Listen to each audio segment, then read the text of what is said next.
tal amigos de Ultimátum MX? Muy buenas tardes, vamos a empezar con la sección de la entrevista correspondiente a este día lunes 13 de diciembre del 2021 y nos da gusto recibir en nuestros estudios al doctor Osvaldo Chacón Rojas, presidente del Instituto de Elecciones y Participación Ciudadana de Chiapas. Doctor, buenas tardes. Estimado Alejandro, un gusto saludarte, siempre es un gusto estar aquí en Ultimátum. Muchas gracias, parecía que ya habían quedado en una época más tranquila y luego vienen otras elecciones, ahora las extraordinarias en 6 municipios. Quisiera que habláramos primero de eso, está pendiente también Noxu, pero hablemos de las extraordinarias. Sabemos que el tribunal resolvió en ese sentido a unos reclamos que habían hecho partidos políticos. El Congreso en consecuencia hace la convocatoria, ya tienen fecha. ¿Qué sigue ahora, lo que les corresponde a ustedes? Yo creo que lo primero que hay que hacer, Alex, es precisar muy bien el tema de estas elecciones extraordinarias, que son consecuencia, como tú bien señalas, de una resolución judicial, porque estamos recibiendo escritos de distintos actores políticos y sociales de algunos de estos 6 municipios, argumentando pues que están muy contentos con sus consejos municipales y que no quieren elecciones extraordinarias, pero hay que precisar la información. Que hayan elecciones extraordinarias no es un capricho de las autoridades, ¿no? Estamos actuando en función de un mandato judicial. No tenemos opción, el Congreso del Estado no tenía opción, la sentencia los vinculaba expresamente para convocar estas elecciones, ya lo hicieron hace unos días. Nosotros ya dimos vista en el Consejo General del IEPC de esa resolución, y ahora lo que sigue es llevarlas a cabo. Y para poderlas llevar a cabo es importante que se generen distintas condiciones. Nosotros de entrada, Alex, tenemos que aprobar, lo haremos el día de hoy justamente, tenemos que aprobar el calendario electoral, porque el Congreso aprobó la fecha de inicio del proceso electoral, será el próximo 1 de febrero, aprobó la fecha de la jornada electoral extraordinaria, será el próximo 3 de abril, y la fecha para que quienes ganen esas elecciones asuman el cargo, que será el próximo 1 de junio. Mientras eso suceda, los consejos municipales de gobierno siguen funcionando con normalidad. ¿Qué otras fechas importantes se van a aprobar en el calendario electoral el día de hoy? El plazo para las precampañas, para las campañas, las fechas para el registro de candidaturas, para el registro de coaliciones, Hay que resolver una serie de situaciones que tienen que ver con la forma como los partidos políticos van a poder participar en estas elecciones extraordinarias. Por ejemplo, partidos que en las elecciones ordinarias no hicieron coaliciones, pero que en estas elecciones extraordinarias quisieran ir en coaliciones. ¿Qué tan factible es? O al revés, partidos que fueron en coalición en elección ordinaria ahorita quisieran ir solos. El tema de la paridad, el tema de las acciones afirmativas, el tema de las fechas para separarse del cargo. Todas esas cuestiones las vamos a ir definiendo nosotros en el Consejo General del IEPC, precisando en los próximos días para que le demos certidumbre a los actores políticos y sociales. Pero bueno, al final del día, Alex, para que las elecciones en estos 6 municipios se puedan llevar a cabo, hay que garantizar además otro tipo de condiciones, las presupuestales, Estas elecciones extraordinarias costarán más de 30 millones de pesos y corresponderá entonces al Congreso del Estado y a la Secretaría de Hacienda garantizar esos recursos.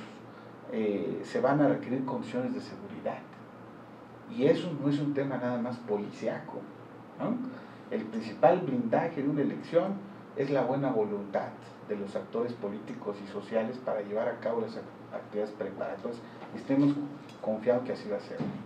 Suponemos que eso lo harán las autoridades políticas y a la par ustedes van haciendo su trabajo, El asunto del presupuesto supongo que se tiene que resolver antes del día 1 de febrero. Nosotros hoy vamos a aprobar el monto exacto que vamos a requerir para estas elecciones extraordinarias. Inmediatamente lo turnamos al señor secretario de Hacienda para que en alcance a lo que ya habíamos solicitado en 2022, eso se agregue, y entonces el Congreso lo considere en el presupuesto de egresos que tiene que aprobar a más tardar el 31 de diciembre. Las pláticas que hemos tenido con los funcionarios de la Secretaría de Hacienda han sido muy respetuosas y muy positivas y con muy buen ánimo de que se puedan garantizar las condiciones para hacer estas elecciones. Los montos que se le dan a los partidos para sus candidatos ya estaba, supongo, previsto desde antes, simplemente los van a acomodar ahorita. Sí, tenemos que hay cálculos. ajustar el tema del financiamiento para las campañas de los partidos políticos, de sus candidatos, y ahí una salvedad, ahí vendrá impactada la última reforma que aprobó el Congreso local en el mes de octubre, donde ya se establece una diferencia respecto al monto a asignar a los partidos nacionales con respecto a los partidos locales. Los partidos nacionales, su bolsa de financiamiento se va a seguir calculando con base al 65 de la UMA, los locales, perdón. Pero los nacionales, ya esa reforma nos obliga a calcularlo a la baja, a la mitad, al 50% menos, ¿no? Entonces, vamos el día de hoy a aprobar esos proyectos de acuerdo ya con estas determinaciones. Y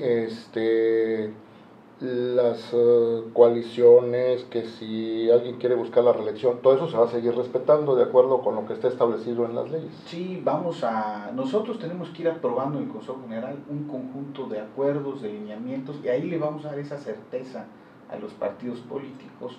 Vamos a hacerlo pues lo más pronto posible para que no afectemos, ¿no? Sus estrategias de participación política, ¿no? Y si me permites, Alex, yo quisiera recuperar un asunto que tiene que ver con las condiciones para hacer estas elecciones. Por ahí se ha comentado de que el IEPC debe convocar a la firma de un pacto de civilidad entre los actores políticos, los partidos políticos en estos municipios, para generar condiciones propicias. Y yo creo que es importante hacer un par de precisiones. Una, esos pactos son protocolarios, pero se hagan o no se hagan, los partidos políticos tienen la obligación de respetar la Constitución, las leyes y las reglas del juego de la democracia. Es decir, el respeto a las reglas no está sujeto a la firma de un pacto de civilidad o no, ¿no? Entendemos que es un ejercicio político, ¿no? Se ha firmado en procesos electorales anteriores, ¿no? Que puede servir como para presionar a los propios para que se comprometan más. Exacto, que se sientan más comprometidos a ese cumplimiento. Y por lo tanto, todo lo que abone a ese propósito es sano y es pertinente, y el instituto está en las mejores condiciones de apoyarlas. Ahora bien, generalmente esos acuerdos más bien son de índole político y los generan las instancias de gobierno, más que las autoridades electorales, ¿no? Nosotros coadyuvamos, participamos en las elecciones ordinarias, así fue, y el gobierno tuvo bien que la firma de ese pacto fuera en las instalaciones del IEPC, y lo hicimos, ¿no? Llegaron todos los presidentes de partidos políticos.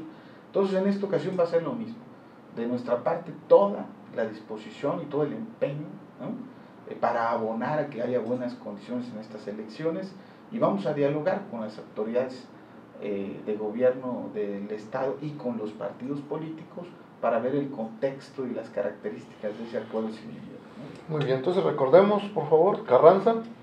Carranza, Siltepec y Honduras de la Sierra son 3 municipios donde no hubieron elecciones, ¿no? Y tenemos el caso de Frontera Comalapa, El Parral y Emiliano Zapata, 3 municipios donde hubieron elecciones, pero fueron anuladas por distintos actos de violencia que no permitieron contar con suficiente documentación electoral, ¿no? En estos casos donde hubo elecciones, ¿pueden participar de nuevo los mismos candidatos? Ahí tenemos algunas consultas que nos han hecho los partidos políticos. La Ley General de Partidos Políticos establece que cuando hay elecciones extraordinarias, pueden participar los partidos políticos postulando candidatos siempre y cuando en las elecciones ordinarias hubieran postulado candidatos en esos municipios, ¿no? Ahora la duda, y ahí están las consultas que vamos a resolverlas en los próximos días en el IEPC, es en el caso de estos 3 municipios donde no hubieron elecciones. Y algunos partidos dicen, yo no postulé candidato, pero ahí no hubieron elecciones. Entonces tendría que darse otra consideración, ¿no? Yo no quisiera como adelantar una opinión en un juicio, porque es un asunto del cual vamos a conocer en el pleno y en los próximos días vamos a dar respuesta. Ok, entonces, y hay un séptimo municipio que es Oxchuc, que son otras las circunstancias. Ahí estaba previsto que iba a ser por usos y costumbres, por un mecanismo en el que ustedes participaron hace 3 años. ¿En qué está ahorita el asunto de Oxchuc? Si nos podrías actualizar. Sí, Alex, Oxchuc es el único municipio del estado de Chiapas cuyas elecciones municipales se llevan a cabo con base en sus y costumbres. No hay partidos políticos, ¿no?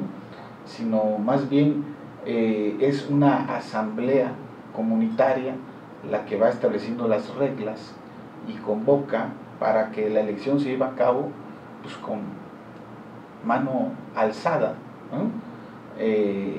Y se va a llevar a cabo el próximo miércoles a partir de las 9 de la mañana, ¿no? Se espera que lleguen. Hace 3 años hubo aproximadamente 15,000 personas que se congregó en la plaza central de Oxchuc. Se espera un monto parecido de personas en esta ocasión. Ellos establecen las reglas, ¿no?, de cómo pueden postularse candidaturas, cómo se procesan, quiénes las validan. En su momento nosotros nos presentan las reglas de elección solo para ratificación, pero lo genera la Asamblea Comunitaria de Oxchuc, porque al llevarse a cabo esa elección con base en sus sistemas normativos propios, el Estado mexicano, el IEPC en este caso, no puede incidir en el principio de autodeterminación que tienen los pueblos y comunidades indígenas. Entonces, nosotros hemos sido muy respetuosos. Lo que le hemos pedido a la Asamblea Comunitaria de Oxchuc es que en sus reglas no violenten ni laceren los derechos fundamentales de nadie, que sean incluyentes. Por ejemplo, la participación política de la mujer, eso no puede supeditarse a costumbres o a tradiciones. Tienen que respetarles, es un principio constitucional. Y aquí yo quiero reconocer a la Asamblea Comunitaria de Oxchuc, porque ellos han actuado en consecuencia y han sido sensibles ante estas recomendaciones. Y lo importante, Alex, es que como en todo proceso electivo, pues van a haber inconformidades, ¿no? Es difícil evitarlas, aun y cuando esos sistemas electivos están basados justamente en los consensos entre los grupos. El llamado es para que estos grupos que se consideren lesionados en sus derechos y que tengan inconformidades, las hagan valer a través de los canales institucionales que están establecidos. Los tribunales electorales tienen defensorías indígenas, es decir, tienen áreas específicas para darle atención a estos grupos. Los tiene el Tribunal Electoral del Estado de Chiapas y los tiene también el Tribunal Electoral del Poder Judicial de la Federación. Entonces, el exhorto y llamado respetuoso es que si hay grupos inconformes, que es natural que sea en un proceso democrático, esas inconformidades se manifiesten a través de las vías institucionales. No debe haber ningún pretexto, ninguno, para que alguien violente esa asamblea, porque hay vías, hay canales para oxigenar y atender esas inconformidades. ¿Sigue conservando el IEPC su papel de árbitro en esas circunstancias o solamente de testigo? No, nuestra labor en ese tipo de elecciones es más bien de coadyuvancia. Nosotros no arbitramos esa elección, ¿no? Lo hace su propio órgano electoral comunitario y nosotros vamos dando acompañamiento y coadyuvancia en todo lo que esa asamblea nos lo requiere, ¿no? Lo mismo en términos de seguridad, el Estado mexicano está obligado de apoyarles y coadyuvar con ellos, pero en la medida en que ellos lo solicitan, ¿no? Yo diría que confiemos en que el miércoles se mande un mensaje muy contundente a todas esas personas, ¿no?, de civilidad, ¿no?, un mensaje a todo el país, no solamente a la población de Chiapas, de que se puede transitar bajo esos mecanismos, ¿no?, anteponiendo el interés común, el interés de su pueblo, de su municipio, que tiene antecedentes lamentablemente de muchos conflictos, de mucha violencia, y están ante una gran oportunidad histórica, ¿no?, de conseguir un gran acuerdo de conciliación. Confiemos que así sea. ¿Esa civilidad se respetó completamente o a medias en el proceso pasado, el 18? Sí, hace 3 años la elección por uso y costumbres de Oxchuc, que fue la primera, se pudo llevar a cabo en paz. Y fue así primeramente porque los propios grupos políticos ¿no? Antepusieron el interés público, el interés del municipio, ¿no? Y lograron consensos, ¿no? ¿Pero esa civilidad se mantuvo durante todo el trienio? No, porque hubo después rompimientos entre ellos. Pero es parte, ¿no?, del acomodamiento de las costumbres mismas.